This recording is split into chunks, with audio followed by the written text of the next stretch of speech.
Welcome back, everybody, to the Irish Fury. I am the Irish Fury. So, I'm making them a little bit later this morning so that people can drop in and say hi. Um, yeah, just take a sip of tea. And so yesterday morning we had we had some decent guests pop in, and I hope somebody does this morning as well. As usual, I'm just going to give it 15 minutes, and if anybody can show up, then that will be good. Just get the fill light in there so that the counteract the shadow created by the sun on this side, the really bright window and sun on this side. So yeah, just again, just an easy morning chat, um, late morning chat. I was starting to do them a little earlier, but I noticed that more people dropped in when I left it a little bit later. So I think I'll do that in the future. Just leave an hour or two for people to kind of gather themselves and then hop in. I'm all up. I'm not the best this morning. Um, haven't slept well for the last 2 nights, and so I have a little bit of a headache. So, you know, I hope to address that this evening tonight, and that'll be okay. Look at that beautiful light. Isn't that sunlight beautiful?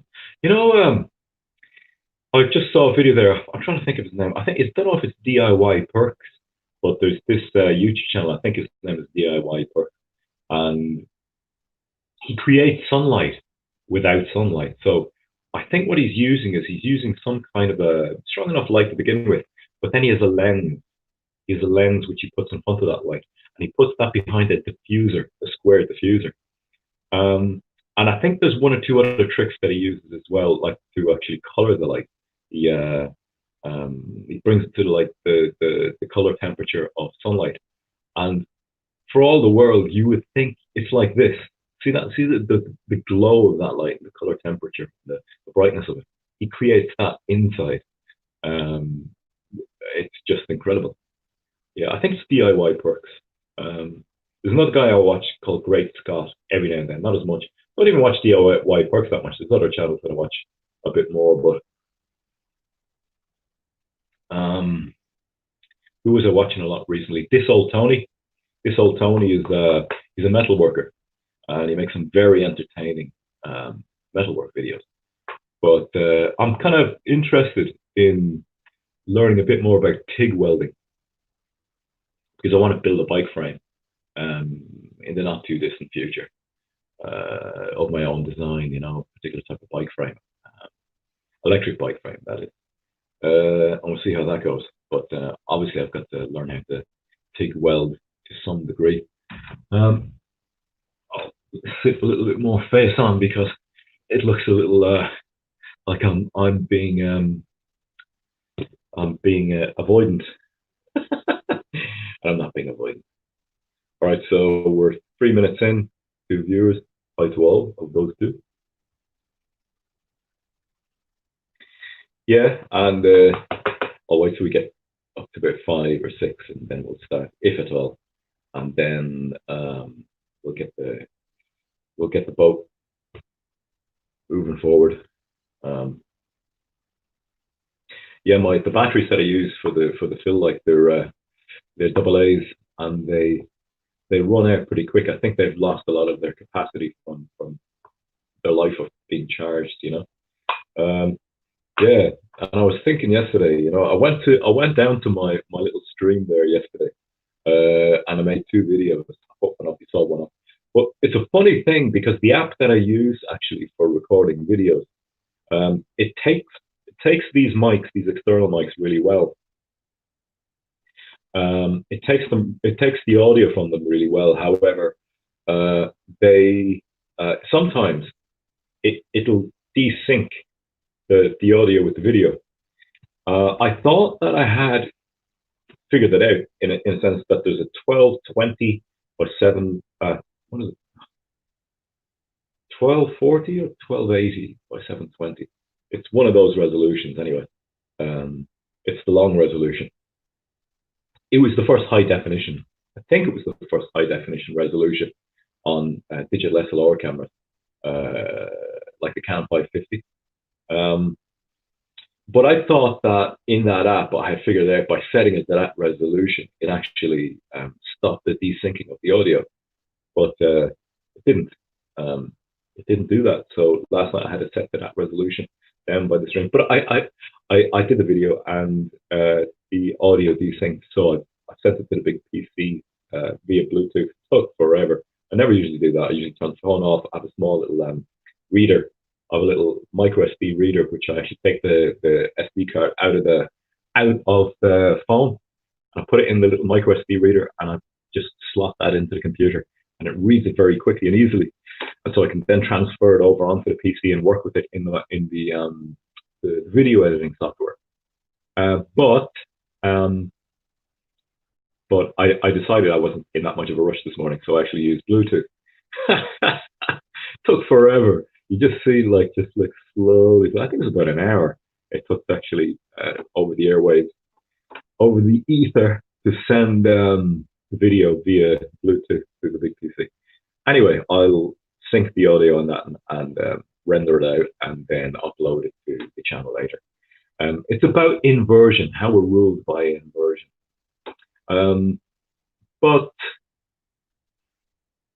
Yeah, where was it going with this now?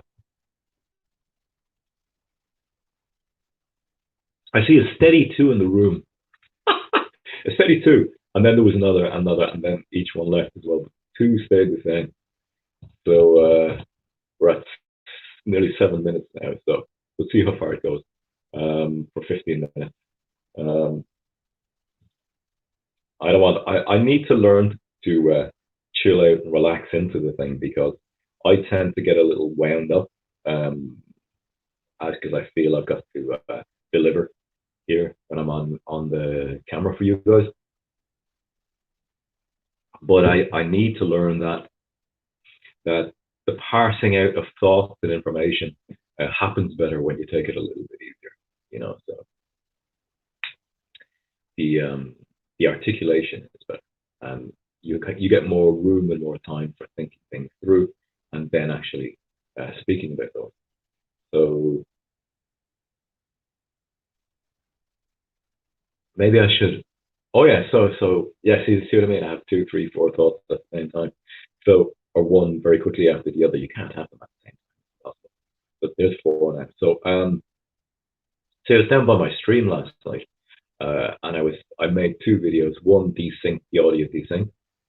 But I was thinking to myself, I was thinking that I could call it a live stream, but you can't. Like, it really, it's not really a live stream, but there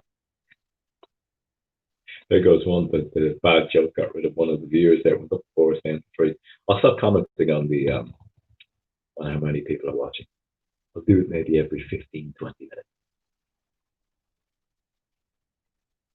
So yeah. Anybody want to say anything? Put something forward, and we'll throw the ball around a bit. We'll kick the ball around a bit. Beautiful, actually. It's a really nice day. Beautiful sunshine. Really nice to come through. I like the rain too, though. I mean, to me, people always. I don't like the way people use negative terms when it comes to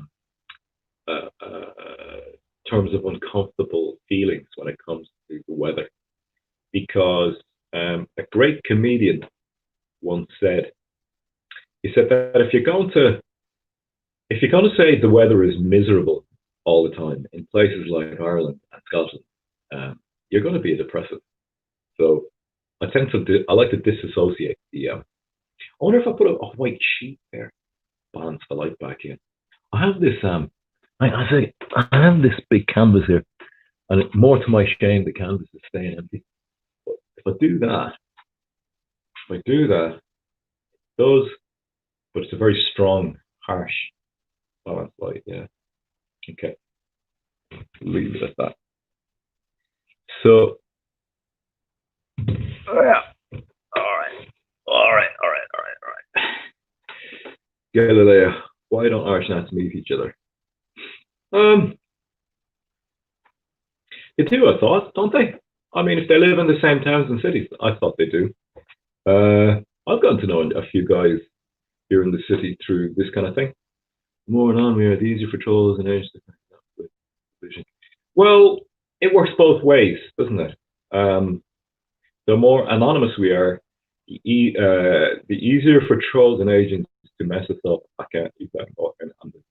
I went around last year and about 100 over the course of a year. Yeah, I mean, just you just chat to them, you know. I mean, I got to know a couple of lads here, which I never knew before, through that kind of setup. And well, for me, it was more about being social. You know, I mean, we just share the similar views. You know, well, there we go. For me, it's just about sharing similar views. It's about developing community with like-minded people and having in-group preference. You know, which there's nothing wrong with having in-group preference.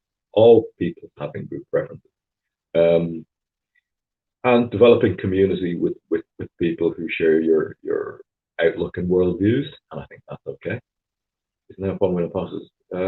Which is easy to do in social, but hard to do it. I disagree. I disagree with that. Um, I know that there are imposters in the real world as well, and I know that. Um, I know that firsthand. So, but this is where I stand with the whole thing. I mean, I'm apolitical. I mean, I'm more about building and producing and creating. You know, the whole thing about this being nationalist, nationalist, nationalist. It's like, fine, you know, do that. Keep stamping your hand, keep stamping your foot, keep waving your fist. Where are you going to get? Where's it going to get you? You know, the online community is not really community. Agreed. Well, it's a way of connecting. It's a start. The start that you can connect with people initially, and then you can develop real world connection. Um, but there's no guarantees, you know. Like I've met people I have very strong suspicions about people in the real world who are playing both sides of this political game or are being paid and are solely interested in the money to play both sides of this political game. And I don't care about any of that. All right, you know, if you're going to keep just harping on about this stuff, like how long are we going to stay at first base online? I want to talk about something else that's a bit more productive. You know what I mean? We know where you know, if you want to make connections with people in the real world, then do just go right ahead and do so. But to just keep talking about it online, that people are only meeting online, so on and so on and so on. Well, then you know, then it's you're the problem. You're the one who's not going out and meeting people in the real world. Go out and meet people. You know, good, good, good. Like the thing is that that whole thing for me, right, right, 100. Like the whole thing for me is that that whole scene to me is going nowhere. You know, it's going nowhere. The system is already there. The system is already created. You know, okay. The system is already there. It's already created by the people in power. You understand? The system already exists. And for you to kind of come along and say we're now going to create a system which will overtake that system politically, you're just going to end up being them. You understand? You will have to play the same type of games, the same type of deviation, the same type speak the same type of lies, and you're going to end up just being the people that you're trying to depose. It's it's ridiculous, you know. So I'm saying my whole attitude to all this is come at it from a different angle. You know, grow your own food. Maybe get God. Get a moral code, which when you interact with other people that you know have the same and similar moral code, you can trust them better. You understand? That way you can develop community by knowing that these people are adherent to that moral code. All right. But if you want to start playing games, political games, whereby You want to get together with 100 other nationalists and actually just take over the system. Well, then you are actually going to become the beast system. You know, it's it's it's ridiculous. There's no intelligence behind that course of action. You know, you are actually going to be controlled. You're going to have people come at you. You're going to have people tempt you. You're going to have to enter into a system which has already been predefined by the people who own the system. It's insanity, you know? Yeah, 10% have emotional issues. Like, you'll find that in every group. You like every group that exists, you'll find um, diversity. Activists for what? Galileo, 10,000 activists for what? What do you want to activize for? What will look? What will the activism be for? What do you want to activate for? Say it now. You've got your chance. We need 10,000 activists, not 100. Activists for what? For what?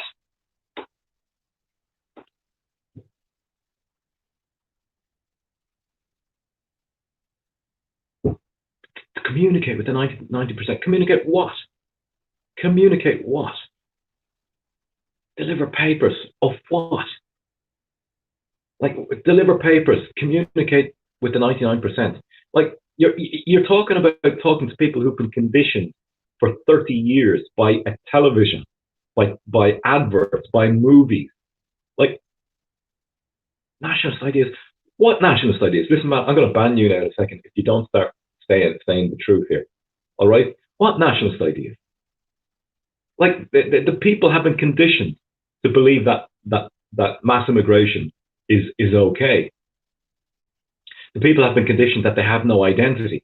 How do you intend to change that with papers and just talking to people? You're not going to change their mind. They've been hypnotized.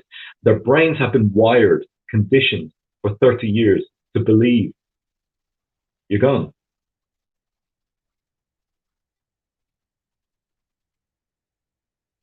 Shit, how do I get down this thing? Okay, I can't get his high current going. Yes. No, that guy was just infuriating. He was just. I've heard that stuff before, and it's like, you go do your thing. You know, you go do your thing. You print out your papers, go out, spread them out all around the towns and cities. See how much feedback you're going to get. See how much feedback you're going to get. See how much people are going to join you. See how much the common person in the street who just wants to live a life, who wants to be productive, who wants to have children, who wants to nurture their children, who wants to create live safely and happily in communities. Like, see how well that goes down. That you want to be an active nationalist. How? Like, I'm all for you. You know, I'm a nationalist at heart. Like, I'm a nationalist when it comes to believing that Ireland is for the Irish. I get that. All right. Now, it's the hardest thing in the world to convince people of that who have been conditioned by the TV and by political rhetoric that they concede all of their authority to for the last 30 years. Like, how do you change people's minds who haven't been taught to think critically, use critical thinking, and just have been thought to accept what is streamed into their minds from television and from adverts and from movies, right? Like, it's constant subliminal messaging, all right? Diverse ethnic diversity everywhere, everywhere. And now when they see it in their own countries, they think it's normal, right? Like, what do you do with that? Like, how do you counter that? You don't. You know, you start new communities. You start growing. You start growing what is good for you and the people who think like you and share the same moral value. You know, you're not going to get anywhere by trying to hammer it down. You know, so I'm going to leave it there, and I'll take this stream down because I think this one didn't go too far, or maybe it did. I might leave it up. Um, but I just don't see it happening. You know, I don't see, like, you have to be realistic. I mean, I don't like, you're talking about, we say, you know, people going around with leaflets of paper. Like I saw, there was the protesters who came out in Cork City, and they protested one Saturday about the lockdown. They were all standing up. There was a load of them, and you know, because they had gotten some numbers, the government had sent out an NGO further down the street, a girl with a microphone and a speaker, and she had a guy with him who was handing out leaflets talking about the far right and talking about, we say that these people are fascist and that they hate immigrants and all this kind of stuff. So like as soon as people started becoming active, the government sent out the little tendril to pay the people who were taking the money in their pockets to say this stuff, who have no okay, I'll get to you in a minute, Irish and Tired. I just want to talk about this one situation. Like, so as soon as people gathered in large numbers, out came the paid NGOs to speak in opposition to them and start to support the narrative using nice language and hateful language towards people and demonizing the people who were standing up for what was right. You know, like that's what you're up against in this system. You know, so how do you defeat the system? You don't engage in the system. You basically you start your own system, but it has to be based in a morality. It has to be based in a common denominator, a common belief. You know, and you know it's in group preference. You gel with people who are of like mind. You know. And you develop, you grow, you develop and produce. You can't be lazy, you know. You have to be active. But just trying to handing out leaflets to people, it's just the same old things. Also, it's just thinking they get junk mail, you know. Okay, so Irish and Tired says, I was sympathetic watching Roots in the 80s, but we owe nothing to other nations. Very good comment. Yeah, I was the same, man. I was the exact same fella. It was like I saw Roots as well, but you know what did I know? I was very young. All I saw were people suffering at the hands of other people. You know, we weren't told the whole picture. You know, we weren't told that we like how do you want to frame it? You know, I mean, people today work 40, 50-hour weeks, 8 hours a day. They get maybe 1-2 weeks holidays in a year. You know, what do you want to term as slavery? How do you want to define slavery? You know, they owe a mortgage on their house. That's usury. They owe interest on loans that they've taken from the bank.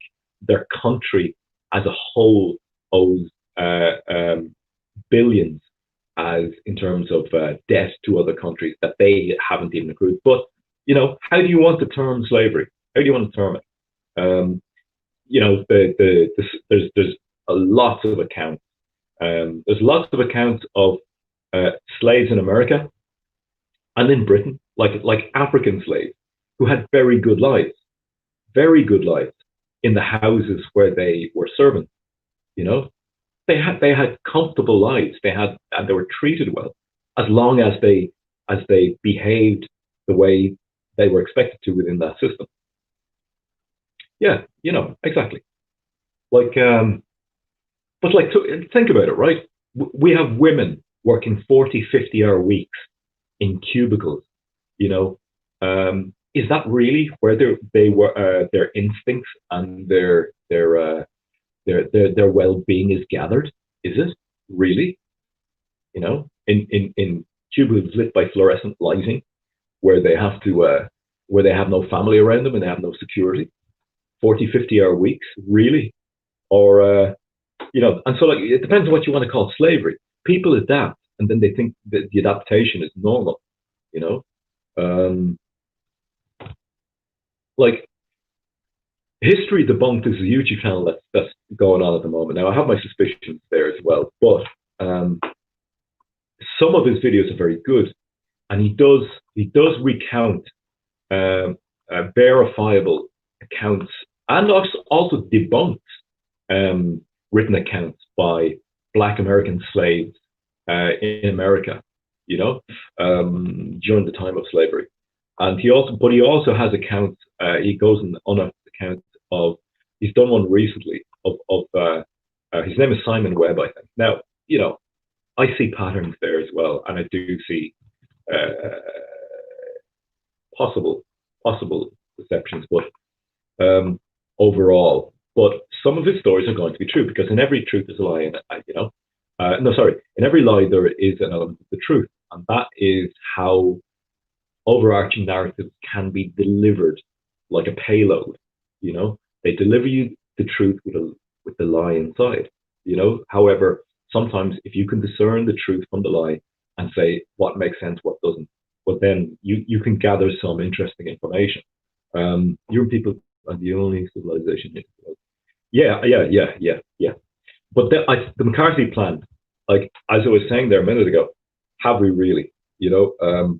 Debt, you know, debt, mortgages, um, as Argent Tires said there, bailouts, and then people have to work 8, 9 hours a day, 40, 50-hour weeks.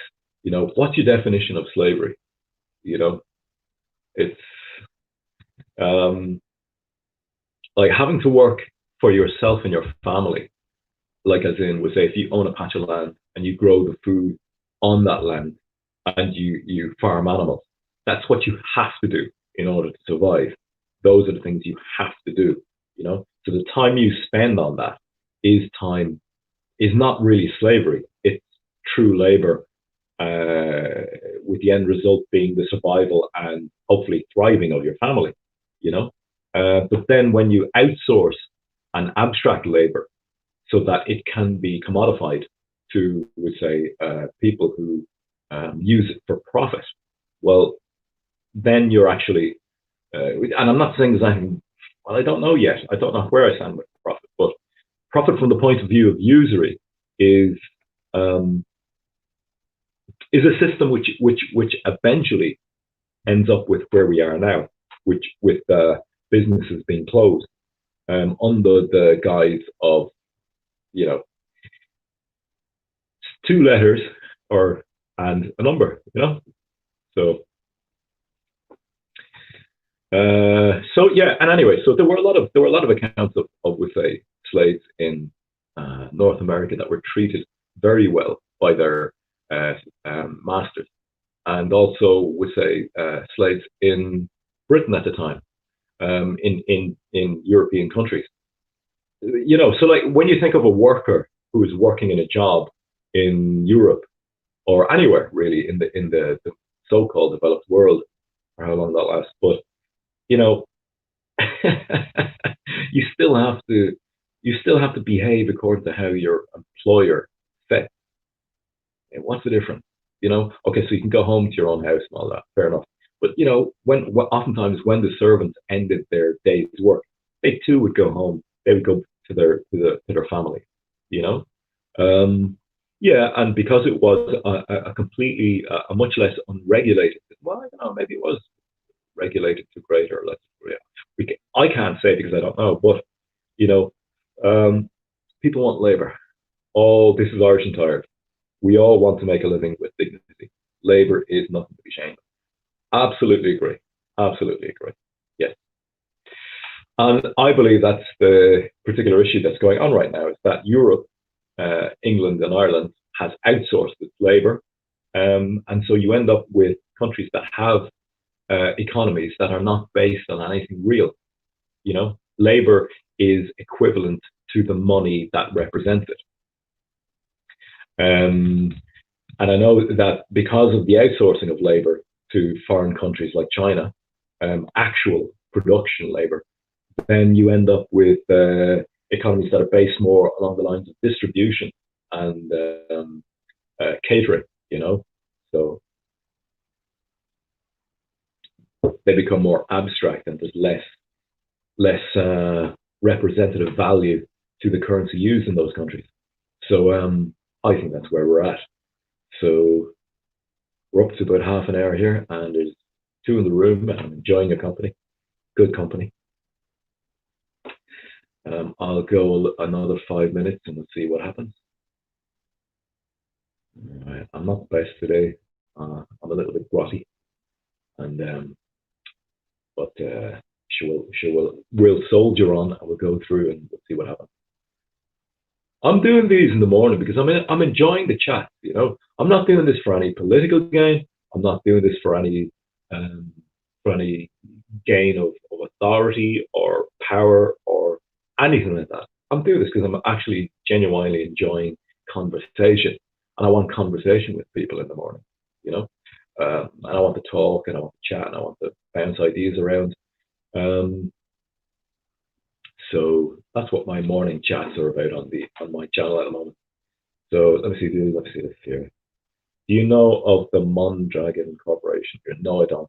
I don't. Irish Empire. Can you enlighten me on that? Cool names, though.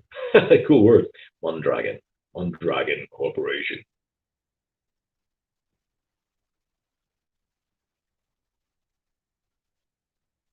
I would go back to this one as well with you, Irish Empire. When it says people want labor, labor is essential for survival. You know, you've got to break it down to its basic components. You know, if you want to survive on a patch of land, you've got to have food growing on that land, or you've got to be tending animals on that land. What does that mean? Well, that is labor spent, time spent laboring and making an effort to actually grow crops, tend those animals for your consumption and for the survival of you and your family. So labor is essential. Essential. Now, where you go after that is something else. But to begin with, like even if you were to go back to a hunting, gathering, and foraging state, you would still have to spend hours going out into the wild, foraging, spending time making an effort, labor, at making an effort to gather those berries, those roots, those vegetables, those leaves for consumption. And so you have to labor, you know. So I would say it's not just that people want labor. I would say that it's also that labor is essential, you know. And yes, man, we all want to make a living with dignity, and I do think labor gives us that. I think men, especially, women labor in a different way. I believe because of physical and differences and the wiring of our minds and instincts and all of that. And that's good. That's how we survive for who knows how long.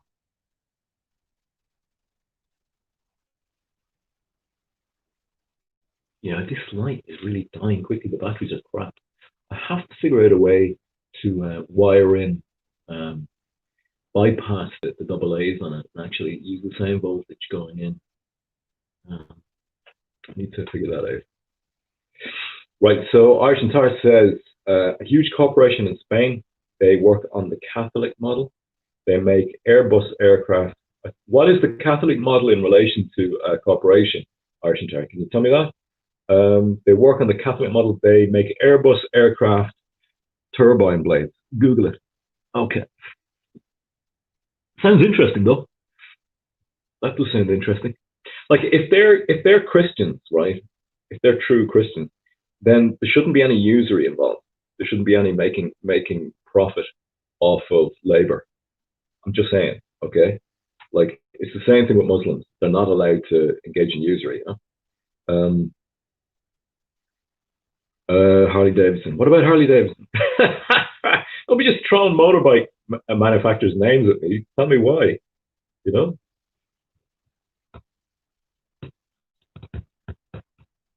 Harley Davidson. Harley Davidson. Here's one for you. Harley Davidson has just brought out an electric bike. It's based on one of their earlier motorbike models.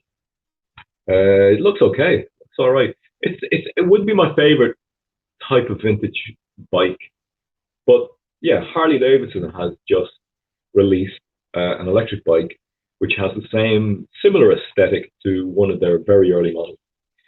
Zero usually comes. Yeah. All right then. Huh. Okay. Just I'm going to take a screenshot of that because the chats don't show up on these videos afterwards. So you see my hands going up with this. That's what I'm doing. Okay. All right. I think I got it. Yeah. That's interesting. Very interesting. Uh. So okay. User Co-ops, yeah. Um, yeah, we see the whole thing about not engaging in usury in a community is that you have trust. You know, these are your brothers. These people are people that you regard as your brothers, and you have high trust with them, and that's how you don't engage in usury. Like my brother, my physical brother, my familial brother, actually, he lent me a sum of money, and he didn't, and I paid him back, and he didn't expect any profit off of that. Why didn't he expect profit off of that? Because he is my brother. I'm his brother to him, and family is more important than and trust and relationship is more important than making money off of my labor and sweat. You know, so this is why usury is it's outlawed in the Bible and it's outlawed in the Quran. You know, and that's because that these moral systems they seek to make brothers out of the people who engage in them, and so you end up with more tightly knit communities. You end up with people with a stronger in-group identity and preference. So okay, all right, good information, Argentine. Thanks very much. So we're coming up on 40 minutes now, and the three people that are in the room seem to be of good quality, so I'm enjoying the chat. Still sunny out. Very tempted to go out on the bike. Yeah, beautiful. I need to do some stuff though.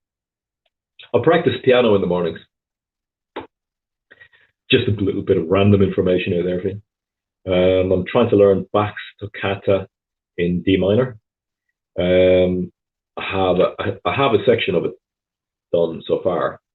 And you hear me talk about piano. Throw in any information you want into the chat. I'm not guiding it here by talking about my piano practice.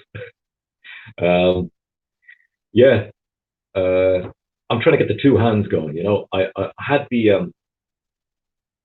I had quite a lot of it done with the right hand. Now I'm trying to sync up the left hand at the same time, and I'm getting it. I'm getting there. But it's a really what would you say bombastic, in your face kind of piece. What's that? The tea lady has the same power as the CEO. Yeah, well, it depends on how you view power. I mean, some people have to delegate. Some people have to. Like again, I'd be wary about the whole idea of my daughter's doing Clear the Loon. Beautiful, nice one. Clear the Loon. That's a lovely piece. That really is a lovely piece. Do you know Bach's Toccata in D minor? It's that kind of classic, uh, Phantom of the Opera piece. you know, then you go down an octave, is it? Yeah, you go down an octave and you go, you know, and then it goes into all these kind of runs and arpeggios. That's really mental stuff, but it's a challenge, and I want to get good at playing the piano. And I'm finding this is actually making me work both hands at the same time, equally. So I like that.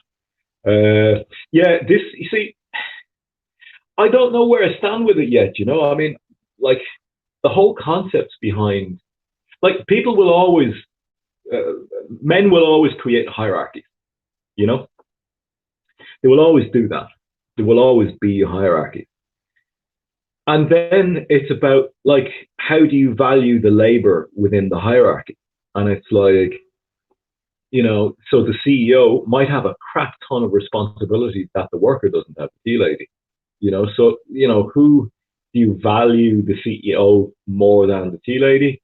If the tea lady goes, the lads can make their own tea. If the CEO goes, can the tea lady do the job of the CEO? So it's a specific job, and does that get rewarded more? You know, it's something to think about, I think. Um, this is where communism sought to kind of create equality across the working classes. So, like between the tea lady and the CEO. But then, when you start to degrade value like that through the uh, financial, when it comes to with money, of course, um, remuneration, it's like, you start to devalue the extreme responsibility and stress that a particular job can offer and create. So where you have to think about the value and the rewarding of value in that respect. But of course it can get off the charts and skewed, of course, which is what happens with extreme capitalistic value. So I don't know. I really don't know. It's a tricky one, very tricky. Um, things about Mondragon as well. I will absolutely. And thank you for the information. Yeah. So we're up to 41 minutes now. I have to get better at my presentations. I watch other YouTubers and they kind of like, we're at that magic hour and they speak like that. Yeah. I'll check it out. You know what? My go-to is YouTube. So what I'll do is I'll put Mondragon. Is Mondragon, yeah? What did you just say? Mondragon. I'll put that into YouTube later and I'll have a it'll stay in my history, view history, and I'll be able to go back and have a bit more of a review of that. So, all right. So, yeah. Anybody anything else to throw into the mix today? I'll put up that video later, the one that the audio thing. I have it in the PC, so I have to spend time sitting there and just where my mouth moves, I have to move.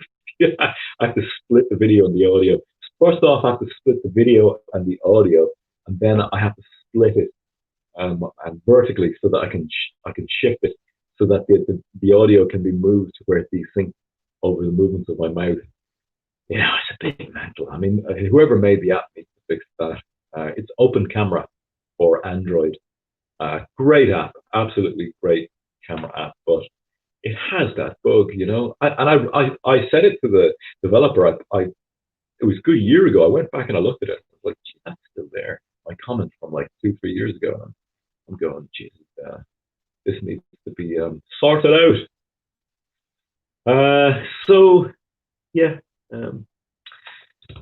what can I say to you? What else can I talk about? I do like going to the stream. I find down at the stream, the air down there is so nice that I can think a little bit more clearly. I have a DIY project that I want to share with you guys. It's a gadget thing. I'm a gadgety kind of guy as well.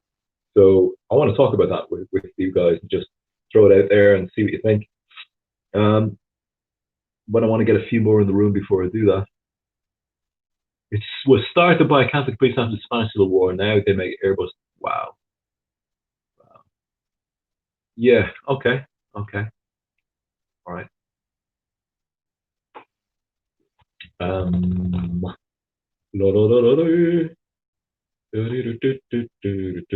So, yeah, Bach's Toccata. Yeah, and I'll be honest. Like, I mean, I used to learn music notation years ago, and I forgot it. Forgot all my music notation. But how I'm learning Bach's Toccata in D minor now is by watching those videos on YouTube where you see the fingers. And so some of them actually, there is one where there's this kind of these colored vertical lines that flow down into where the fingers fall on the piano keys, and it says the name of the piano key on it as it flows in every time it moves in. And I found that one to be really helpful. That gave me the nuts and bolts of it. But there are other videos now that also show both hands playing, and obviously you have to really look at those in order to pick up the notes. But they're also very helpful. But really, what I need to do is actually learn music notation in order to get the tune correctly, properly. So what else we got? Mm-hmm. Might leave it there. Okay. So as I said, bit out of it today, a bit groggy, bit of a headache. Um, but thanks for coming, and I'll do it again tomorrow morning, and we'll see what who comes in the room, what we can chat about. We'll enjoy it.